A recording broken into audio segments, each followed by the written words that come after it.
नमस्कार, राजस्थान समाचार में आप सभी का स्वागत है। मैं हूं आपके साथ प्रज्ञा मिश्रा। बुलेटिन की शुरुआत करेंगे बड़ी और अहम खबर के साथ। तो सबसे पहले बात कर लेते हैं, मुख्यमंत्री भजन लाल ने आज एक भव्य कार्यक्रम में श्री राम मूर्ति दर्शन किया और कन्या पूजन का आयोजन किया। इस अवसर पर उन्होंने स्थानीय लोगों के साथ मिलकर वृक्षारोपण भी किया, जिससे पर्यावरण संरक्षण को बढ़ावा मिलेगा। आपको बता दें, सीएम ने साथ ही कई विकास कार्यों का लोकार्पण और शिलान्यास किया, जिसने क्षेत्र के बुनियादी ढांचे में सुधार होगा। इन कार्यों में सड़क निर्माण, जल आपूर्ति और शिक्षा के क्षेत्र में नए प्रोजेक्ट भी शामिल हुए। इस मौके पर अधिकारियों, जनप्रतिनिधियों और स्थानीय नागरिकों की भी उपस्थिति रही। मुख्यमंत्री ने इस दौरान कहा कि ये सभी कार्य समाज के समग्र विकास और पर्यावरण संरक्षण के लिए महत्वपूर्ण है। इस आयोजन में लोगों ने उत्साह और उम्मीदों की नई किरण भी जगाई। इस दौरान सीएम ने क्या कुछ कहा, चलिए आपको सुनाते हैं। आज ये मेरा सौभाग्य है कि शारदीय नवरात्रा की अष्टमी के दिन एक साथ आप सभी भाइयों बहनों के दर्शन का लाभ मुझे मिला है। निश्चित रूप से मैं धन्य हुआ हूं। आज जैतारण में सेवा पखवाड़े के तहत आयोजित इस कार्यक्रम में पुणे में सभी का स्वागत करता हूं। ये जैतारण की गौरवशाली भूमि आस्था और असीम पराक्रम की भूमि है। यह भूमि याद दिलाती है वीर जैताजी व कूपा की, जिन्होंने गिरी सुमेल के युद्ध में पराक्रम की पराकाष्ठा की थी। इस युद्ध में शेरशाह सूरी का कहना पड़ा था कि मैं मुट्ठी भर बाजरे के लिए हिंदुस्तान की बादशाही खो देता। ये यहाँ के वीरों का कमाल था। यहाँ के सूरवीरों के शौर्य और साहस की परंपरा का उदाहरण स्वतंत्रता संग्राम के दौरान भी मिलते हैं। ब्यावर जिले के ठाकुर गोपाल सिंह जी खरवा ने अंग्रेजों के छक्के छुड़ाने का काम किया था। नावल में किसानों ने 28 मार्च 1942 को उत्तरदायी शासन की मांग के लिए संघर्ष किया। ऐसे समस्त देशभक्तों को मैं नमन करता हूं। आस्था की यह पुण्य भूमि जरा याद दिलाती है कि कुंडली में जन्मी भक्त शिरोमणि मीराबाई जी की आध्यात्मिक परंपरा को यहाँ के जन्मे राम सनई संप्रदाय के संत श्री दरियाव जी महाराज ने भी आगे काम बढ़ाया। उनको भी मैं नमन करता हूँ। जैतारण की यह भूमि जैन संत श्रवण विभूति मिश्रीमल जी महाराज तथा संत रूप मुनि रजत जी की कर्मस्थली भी रही है। यहाँ निमाज का मगर मंडी मंदिर और बिराटिया का रामदेव जी का मंदिर प्रमुख आस्था धाम है। ऐसी भक्ति, शक्ति, बलिदान की भूमि को मैं बार बार नमन करता हूं, बार बार प्रणाम करता हूं। इसी सांस्कृतिक ऐतिहासिक समृद्धि धरा पर आकर निश्चित रूप से मुझे बहुत बड़ी खुशी हुई है और गौरव महसूस हुआ है। भाइयों बहनों, आप सभी जानते हैं कि देश के यशस्वी प्रधानमंत्री नरेंद्र मोदी जी के नेतृत्व में, क्योंकि 17 सितंबर का उनका जन्मदिन होता है, 17 सितंबर से लेकर के 2 अक्टूबर को सेवा पखवाड़े के रूप में मनाते हैं। लगातार हमारी सरकार इस सेवा पखवाड़े को लेकर के, आपने देखा है कि शहरी सेवा शिविर और ग्रामीण सेवा शिविर पूरे राजस्थान के अंदर चल रहे हैं। और इनका माध्यम है कि जो अंतिम पायदान पर जो व्यक्ति खड़ा है, जिसको आवश्यकता है, हमारा गरीब भाई है, हमारा किसान भाई है, उसको कैसे हमारी सरकार की योजनाओं का लाभ मिल सकता है, उस योजनाओं का लाभ देने के लिए हमने ग्रामीण सेवा शिविर और शहरी सेवा शिविरों का आयोजन किया है। मैं आपको ये कहना चाहता हूं मेरे भाइयों बहनों कि माननीय प्रधानमंत्री जी का कहते हैं सबका साथ, सबका विकास, सबका विश्वास, सबका प्रयास मूल मंत्र को मूर्त रूप देने के लिए हमने ये कार्यक्रम आयोजित किए हैं। इस सेवा पखवाड़े के अंतर्गत प्रदेश में ग्रामीण सेवा शिविरों और शहरी सेवाओं के माध्यम से लगातार काम हो रहे हैं। ग्रामीण सेवा शिविरों में रजिस्ट्री, पट्टे, गिरदावरी, कुरेजात, विभाजन, नामांतरण, प्रमाण पत्र, अन्य विभिन्न प्रकार के कार्य के साथ जन कल्याणकारी योजनाओं के पात्र लोगों को भी जोड़ा जा रहा है। अभी आपने देखा कि लगातार कार्यक्रम स्कूटी वितरण से लेकर के लगातार यहाँ कार्यक्रम हुए हैं। ये हमारा उद्देश्य है। जिसको आवश्यकता है, उन जो अंतिम पंक्ति में बैठा है, उसको क्या आवश्यकता है, उसको उस आवश्यकता की पूर्ति करते हुए उसके जीवन स्तर को ऊपर उठाने का काम करना है। शहरी सेवा शिविरों में सड़कों, नालियों, सीवरेज लाइन की मरम्मत, सार्वजनिक स्थलों के सौंदर्यीकरण की आदि की, साथ ही जन्म मृत्यु, विवाह पंजीयन पट्टे, एनओसी, ट्रेड लाइसेंस, नामांतरण, भवन स्वीकृति, टैक्स जमा, सीवरेज कनेक्शन, ईडब्ल्यूएस प्रमाण पत्र आदि कार्य किए जा रहे हैं। पखवाड़े के दौरान आयोजित रक्त शिविरों में अब तक 42,000 से अधिक यूनिट रक्त का संग्रह भी किया गया है। इस पखवाड़े में 4,121 ग्रामीण सेवा शिविर आयोजित किए गए हैं, जिनमें करीब 53,000 नामांतरण और करीब 54,000 शुद्धिकरण के कार्य भी हुए हैं। प्रधानमंत्री फसल बीमा योजना की 82,000 से अधिक पॉलिसी वितरित की गई। NFSL एक पोर्टल पर लंबित 78,000 से अधिक प्रकरणों को निस्तारण किया गया और स्वामित्व योजना के तहत 64,000 से अधिक पट्टे और मंगला पशु योजना के अंतर्गत 85,000 से ज्यादा पशु बीमा वितरित किए गए हैं। इतना बड़ा काम हमारे सेवा पखवाड़े के अंदर पूरे राजस्थान के अंदर हो रहा है। 75,000 से ज्यादा पेंशनरों के सत्यापित किए गए हैं। शहरी सेवा शिविरों में 8,000 से ज्यादा पट्टे वितरित किए गए हैं। 42,000 से ज्यादा प्रमाण पत्र जारी किए गए हैं। ये पखवाड़ा हमारे प्रदेश के हर नागरिक के तक सुशासन, सुविधाएं और विकास की पहुंच सुनिश्चित करेगा। मेरे भाई और बहनों, अभी आपने देखा सेवा के इसी संकल्प के साथ आज मुझे 300 करोड़ रुपए के विकास कार्यों का लोकार्पण और शिलान्यास आपके जैतारण से हुआ है। आपके जैतारण बंगाल की खाड़ी और अब अरब सागर में बने लो प्रेशर सिस्टम के कारण राजस्थान के नागौर जिले में बारिश का दौर शुरू हो गया है।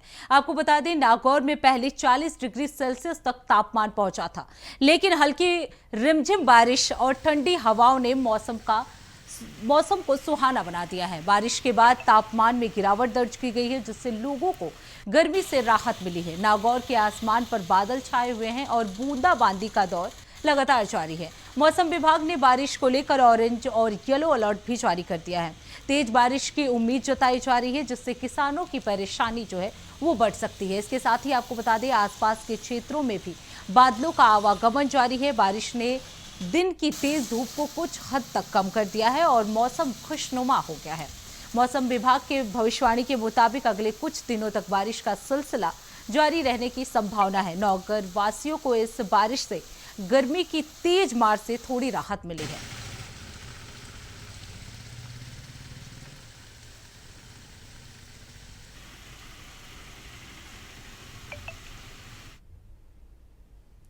रुक करते हैं अगली खबर की। श्रीमाधोपुर में भी मौसम ने अचानक करवट ले ली है। आपको बता दें, शहर सहित आसपास के इलाकों में तेज हवाओं के साथ झमाझम बारिश का दौर जारी है। आसमान में छाई काली घटाएं और लगातार हो रही बारिश ने मौसम को पूरी तरह से बदल कर रख दिया है।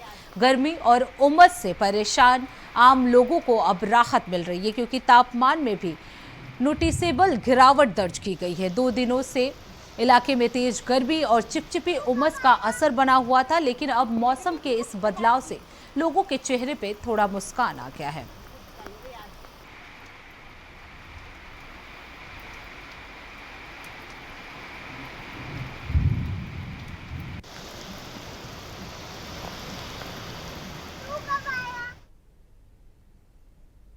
अब रुक करते हैं अगली खबर के। राजस्थान के कृषि मंत्री किरोड़ी लाल मीणा का बीकानेर में एक बड़ा बयान सामने आया है। आपको बता दें, मंत्री मीणा ने कहा कि कृषि विभाग में भ्रष्ट अधिकारियों पर कड़ी कार्रवाई की जाएगी। वहीं जो अधिकारी अच्छा काम कर रहे हैं उन्हें पुरस्कृत भी किया जाएगा। सर्किट हाउस में मीडिया से बातचीत में उन्होंने कहा कि बीकानेर में जो सीजर की कार्रवाई हुई थी उसमें गड़बड़ियों की पुष्टि हुई। उन्होंने स्पष्ट किया कि कलेक्टर के पास सीजर खोलने का अधिकार जरूर है, लेकिन इस मामले में सेक्रेटरी स्तर तक जांच करवाई जाएगी और जरूरत पड़ी तो कलेक्टर के खिलाफ भी कार्रवाई होगी। इसी मुद्दे पर हमारे संवाददाता के सिंह ने कृषि मंत्री से खास बातचीत की। चलिए सुनवाते हैं। हमारे साथ मौजूद है राजस्थान के कृषि मंत्री किरोड़ी लाल मीणा, जो कि बीकानेर के सर्किट हाउस में बात करते हैं। सर, ये बड़ी कार्रवाइयां 2 बीकानेर में हुई। सबसे पहले बात करेंगे, पहले जो सीजर किए गए थे उनको बीकानेर के जिला कलेक्टर ने खुलवा दिया। क्या प्रमाण मिला, क्या हुआ, क्यों ये सब कुछ हुआ? कानून में कलेक्टर को अधिकार है, अब उन्होंने छोड़ दिया, वो तो वही जाने। इसका मतलब क्या कोई वैसा नहीं पाया गया जैसा मतलब आप लोगों ने प्रथम दृष्टया कुछ पाया गया है? कुछ लोग अदालत से स्टे ले आए, लेकिन हम इसमें आगे बढ़ेंगे। कलेक्टर के आदेश के खिलाफ हमारे सेक्रेटरी को सुनवाई का अधिकार है और हम आगे कार्रवाई करेंगे। डॉक्टर, अधिकारियों की क्या स्थिति है? अधिकारियों, हालांकि एक अधिकारी को आप लोगों के द्वारा एपीओ किया गया है, अभी भी अधिकारी वही वर्षों से जमे बैठे हैं। कार्रवाई, जो अधिकारी गड़बड़ कर रहा है वो अच्छा काम कर रहा है, उसको इनाम देंगे। और उसके अलावा अगर बात करें टायर का चूरा मिलाने जैसी बात है, नकली बीज और नकली उर्वरक, इन सब को लेकर क्या कहेंगे? जब्त कर लिया। नहीं, ये क्या इसकी पहले से मुखबरी और बड़ी सूचना आपके पास? मुखबरी था, बिना मुखबरी बुना नहीं होता लोग। देखिए, ये थे मुखबरी के द्वारा तमाम तरह की कार्रवाई को अंजाम दिया गया है। के सिंह। अब रुक कर लेते हैं अगली खबर की। राजस्थान के अजमेर जिले के बोराज गांव में स्थित मां चामुंडा माता मंदिर लगभग 11वीं शताब्दी का प्राचीन धार्मिक स्थल है। अरावली की पहाड़ियों पर करीब 1300 फीट ऊंचाई पर बना ये मंदिर राजा पृथ्वीराज चौहान के सेनापति द्वारा बनाया गया था। कहा जाता है कि चौहान वंश के सम्राट मां चामुंडा के आशीर्वाद के बिना युद्ध नहीं करते थे। मंदिर की सबसे अनोखी परंपरा है तलवार के साथ आरती। दिन में 4 बार ढोल नगाड़ों और तलवार और जोत के साथ मां की आरती की जाती है, जो शक्ति का प्रतीक मानी जाती है। नवरात्रि के दौरान मां का विशेष श्रृंगार किया जाता है, जो भक्तों को मंत्र मुग्ध कर देता है। मंदिर परिसर में एक रहस्यमयी कुंड है, जिसका पानी अपने आप तापमान बदलता रहता है। ये कुंड 2 और 2.5 फीट चौड़ा है, जिसका जल बीमारी दूर करने और मंदिर की धुलाई में प्रयोग होता है। सदियों से कुंड के पानी का स्रोत एक पहेली बना हुआ है। आपको बता दें, सावन के अष्टमी और नवरात्रि की 13 पर यहाँ भव्य मेले और जोत की परिक्रमा होती है, जिससे पूरे गांव में मां की जोत घर घर पहुंचाई जाती है। मां चामुंडा का ये मंदिर आस्था, रहस्य और परंपरा का एक अनूठा संगम है, जो हर श्रद्धालु के मन को छू जाता है।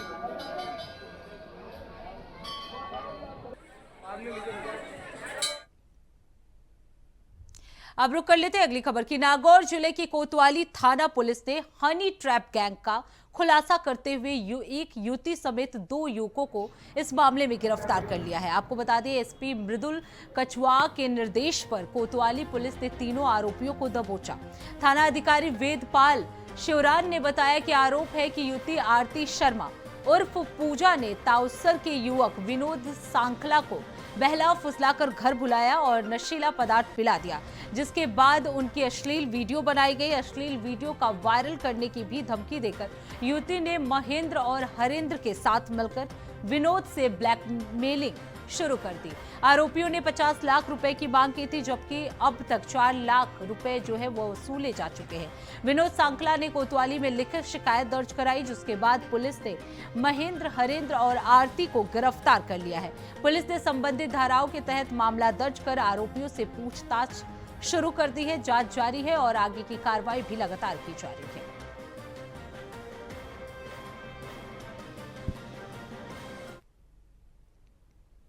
अब रुक कर लेते हैं अगली खबर की। खबर नागौर जिले से है, जहां के पाचौडी इलाके के मुख्य बस स्टैंड पर अचानक आग लग गई। आग लगने के बाद लोग तुरंत उसे आग बुझाने का प्रयास किए, लेकिन आग इतनी तेज थी कि दुकान के अंदर रखा सारा सामान जलकर खाक हो गया। सूचना पर दमकल विभाग की टीम जो है वो मौके पर पहुंची है और कड़ी मशक्कत के बाद आग पर काबू पाया गया। लेकिन आपको बता दें, अभी तक आग लगने का कारण स्पष्ट नहीं हो पाया है, लेकिन प्रारंभिक जांच में शॉर्ट सर्किट की संभावना जो है वो जताई जा रही है। आपको बता दें, इस घटना से बाजार में अफरा तफरी मच गई है। थाना अधिकारी श्याम सुंदर ने इस मामले को लेकर बताया कि आग लगी तब मौके पर दमकल विभाग की गाड़ियां पहुंची और आग बुझाने की काफी कोशिश की गई, लेकिन तब तक काफी नुकसान हो चुका था। स्थानीय दुकानदारों का भी आर्थिक नुकसान हुआ है। फिलहाल मामले की जांच जारी है।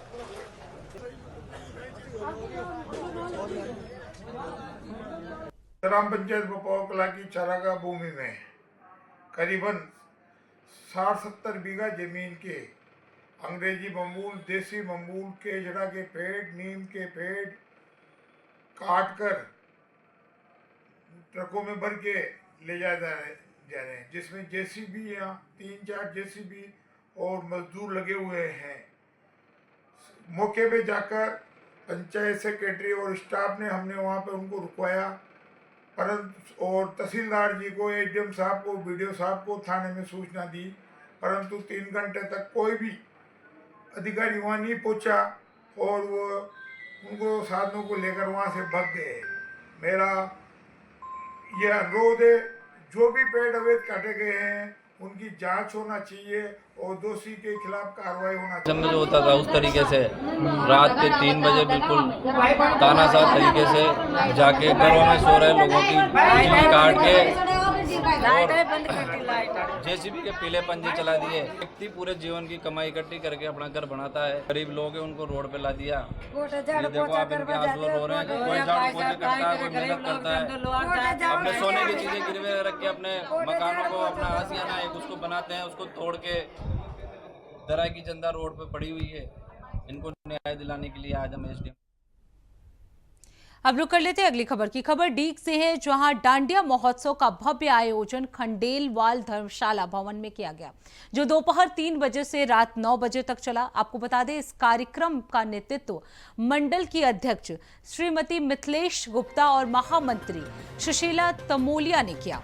महोत्सव में मुख्य अतिथि के रूप में श्रीमती लता खंडेवाल, जो कि जिला अध्यक्ष हैं, और विशिष्ट अतिथि के रूप में पुष्पा झालनी, रेणु पितलिया, बेला गुप्ता और वर्मा देवी जो है वो उपस्थित रहे। कार्यक्रम की अध्यक्षता श्रीमती बेबी गुप्ता ने किया। आपको बता दें, कार्यक्रम की शुरुआत गणेश वंदना और भगवती आराधना से शुरू हुई।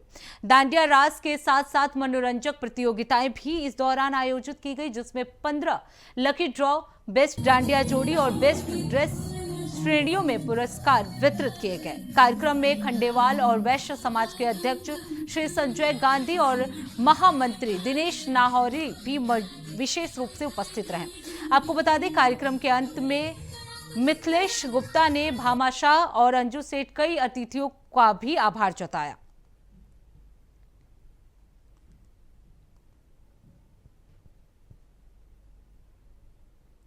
अब रुक कर लेते हैं अगली खबर की। डीग जिले में आवारा कुत्तों का आतंक आम जनता के लिए परेशानी बन गया है। आपको बता दें, रोजाना जिला चिकित्सालय में 10 से 15 लोग कुत्तों के काटने के इलाज के लिए पहुंच रहे हैं।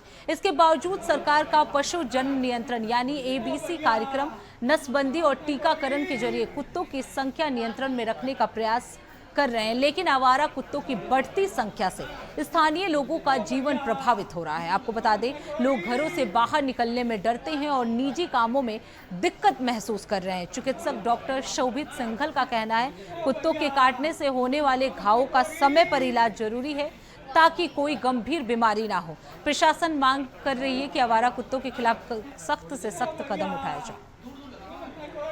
में 20 मरीज ऐसे आ चुके हैं जिनको रैबिट डॉग ने यानी पागल कुत्ते ने काटा है और संभावना ऐसी है कुछ मरीजों की और आने की संभावना है। उनका प्राइमरी ट्रीटमेंट है वो यहाँ किया जा रहा है। बाकी रेबीज वगैरह की जो वैक्सीन है कल सुबह वो ओपीडी में लगवा दी, अभी कुछ के लग चुके हैं।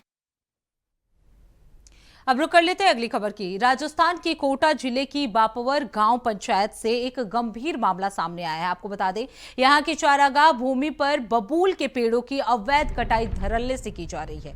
पंचायत प्रशासक रविंद्र कुमार गुप्ता ने बताया कि पिछले 3-4 दिनों से हर दिन सैकड़ों क्विंटल गीली लकड़ियां वाहनों में भरकर ले जाई जा रही हैं। उन्होंने बताया कि अब तक लगभग 50 से 60 बीघा जमीन खड़े बबूल के पेड़ों को पूरी तरह से काटा जा चुका है। इसकी जानकारी सांगोद उपखंड अधिकारी और तहसीलदार पटवारी थाना प्रभारी को दी जा चुकी है, लेकिन बावजूद इसके अवैध कटाई पर रोक नहीं लग पाई है। पंचायत के मुताबिक अब तक लाखों की कीमत की लकड़ी काटकर बेच दी गई है।